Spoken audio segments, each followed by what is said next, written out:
नाग पंचमी की कथा। एक सेठ के 7 लड़के थे, सातों विवाहित थे। सबसे छोटे लड़के की पत्नी सुशील और बुद्धिमान थी। उसका कोई भाई नहीं था। एक दिन बड़ी बहू सभी को साथ लेकर मिट्टी लाने गई। वो खुरपी से मिट्टी खोदने लगी। तभी वहाँ एक सांप निकला, जिसे बड़ी बहू खुरपी से मारने लगी। यह देखकर छोटी बहू ने कहा, इसने हमारा क्या बिगाड़ा है? इस बेचारे निरपराध को मत मारो। यह सुनकर बड़ी बहू ने उसे नहीं मारा। सांप एक तरफ जाकर बैठ गया। छोटी बहू ने उससे कहा, हम अभी लौट कर आते हैं, तुम यहीं रुकना, जाना मत। यह कहकर वह सबके साथ घर चली गई और घर के कामकाज में वो भूल गई कि उसने सांप को रुकने को कहा था। दूसरे दिन याद आने पर वहाँ गई तो सांप वहीं था। वह बोली, मुझे क्षमा करना भैया, मुझसे भूल हो गई। सांप ने कहा, भैया कहा है तो छोड़ देता हूँ। आज से तू मेरी बहन है, जो इच्छा हो मांग ले। उसने कहा, मेरा कोई भाई नहीं था, मुझे भाई मिल गया। इससे अधिक मुझे कुछ नहीं चाहिए। कुछ दिनों के बाद वह सांप मनुष्य का रूप लेकर बहन के घर आया और कहा, मेरी बहन को मेरे साथ भेजो। सांप ने विश्वास दिलाया कि वह उसका दूर के रिश्ते का भाई है। रास्ते में बहन को अपने वही सांप होने की बात बताई।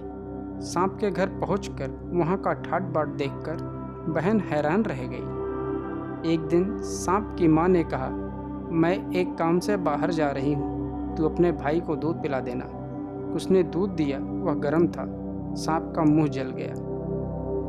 यह देखकर सर्प की माता बहुत गुस्सा हुई। सांप ने कहा, अब बहन को उसके घर भेज देना चाहिए।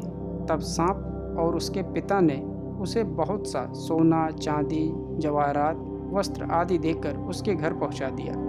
इतना सारा धन देखकर बड़ी बहू ईर्ष्या से बोली, भाई तो बड़ा धनवान है, तुझे अधिक धन लाना चाहिए था। सांप ने यह सुना तो उसने और धन ला कर दिया। सांप ने छोटी बहू को हीरा मणियों का एक अद्भुत हार दिया था। उसकी प्रशंसा उस देश की रानी ने भी सुनी और वह राजा से बोली कि सेठ की छोटी बहू का हार यहाँ आना चाहिए। राजा ने मंत्री को हुक्म दिया कि वह हार शीघ्र उपस्थित हो। मंत्री ने सेठ जी से जाकर कहा, महारानी जी छोटी बहू का हार पहनेंगे, वह उससे लेकर मुझे दे दो। सेठ जी ने डर के कारण छोटी बहू से हार मांग कर दे दिया। छोटी बहू को यह बात बहुत बुरी लगी। उसने अपने भाई को याद किया और कहा, भैया, रानी ने मेरा हार छीन लिया है। तुम कुछ ऐसा करो कि जब वह हार उसके गले में रहे तब तक के लिए सर्प बन जाए, और जब वह मुझे लौटा दे तब हीरो और मणियों का हो जाए। सर्प ने ठीक वैसा ही किया। जैसे ही रानी ने हार पहना, वैसे ही वह सांप बन गया। यह देखकर रानी चीख पड़ी और रोने लगी। यह देखकर राजा ने सेठ के पास खबर भेजी कि छोटी बहू को तुरंत भेजो। सेठ जी डरते हुए छोटी बहू को साथ लेकर वहां पहुंचे। राजा ने छोटी बहू से पूछा, तूने क्या जादू किया है? मैं तुझे दंड दूंगा। छोटी बहू बोली, राजन क्षमा करें, लेकिन यह हार ऐसा ही है।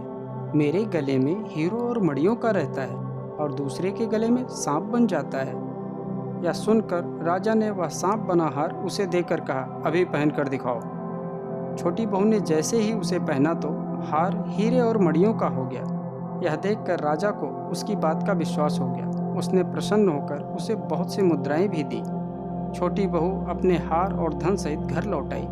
उसके धन को देखकर बड़ी बहू ने ईर्ष्या के कारण उसके पति से कहा, उसकी पत्नी के पास ना जाने इतना धन कहाँ से आया। यह सुनकर उसके पति ने अपनी पत्नी को बुलाकर कहा, ठीक ठीक बता, यह धन तुझे कौन देता है? वह डर गई और अपने भाई सांप को याद करने लगी। तब उसी समय सांप ने प्रकट होकर कहा, जो मेरी बहन के आचरण पर संदेह करेगा, मैं उसे खा लूँगा। यह सुनकर छोटी बहू का पति प्रसन्न हुआ और उसने सर्प देवता का बड़ा सत्कार किया। उसी दिन से नाग पंचमी का त्यौहार मनाया जाता है और स्त्रियां सर्प को भाई मानकर उनकी पूजा करती हैं। जय नाग देवता। हर हर महादेव।